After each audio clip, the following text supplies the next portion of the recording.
Alors c'est indéniablement l'épisode des bus des Bleus, bloqué à quelques mètres du centre d'entraînement, et par extension Raymond Domenech qui s'en va lire comme un condamné à mort la lettre écrite préalablement par les joueurs de l'équipe de France. C'est vraiment cet épisode que je garderai en mémoire.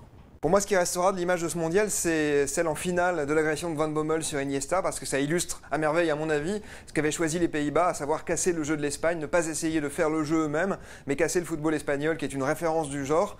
Pour moi, c'est un tacle qui n'est pas admissible, qui aurait dû être sanctionné, donc les Néerlandais auraient dû terminer à 10 dès la 22e minute. C'est le geste du mondial pour moi. Difficile de passer à côté de l'Espagne qui a proposé un jeu chatoyant, collectif, avec de l'envie et qui est évidemment championne du monde, donc forcément l'Espagne pour cette culture du beau jeu qu'ils auront véhiculé tout au long de ce mondial.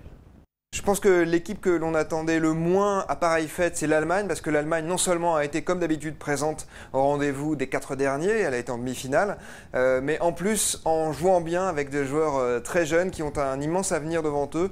Je pense qu'on reverra l'Allemagne notamment à l'Euro 2012 et sans doute à la Coupe du Monde 2014.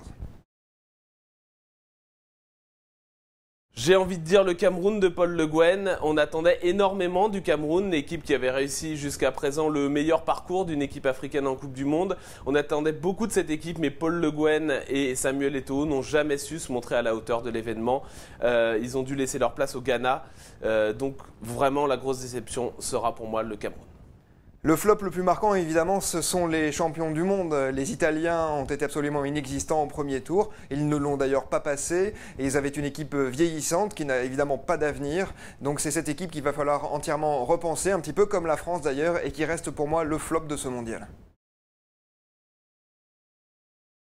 Cette révélation du tournoi, c'est un homme, Diego Forlán, qui incarne l'esprit de cette équipe uruguayenne qui a réussi un parcours incroyable en se hissant jusqu'aux demi-finales alors que personne n'aurait misé un centime sur eux avant le début de la compétition.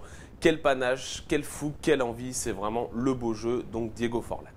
Je pense que le joueur qui s'est vraiment révélé dans ce tournoi, c'est Thomas Müller, l'Allemand, parce que évidemment c'est un joueur qu'on connaît un peu depuis le début de la saison. On l'avait notamment vu en Ligue des Champions contre Bordeaux, il avait d'ailleurs été expulsé. C'est un joueur qui s'est montré à la fois polyvalent, extrêmement technique. On a vu qu'il avait une grande influence également sur son équipe et sans doute son absence a-t-elle coûté une place en finale à l'Allemagne. Donc c'est pour moi la révélation de ce tournoi, Thomas Müller.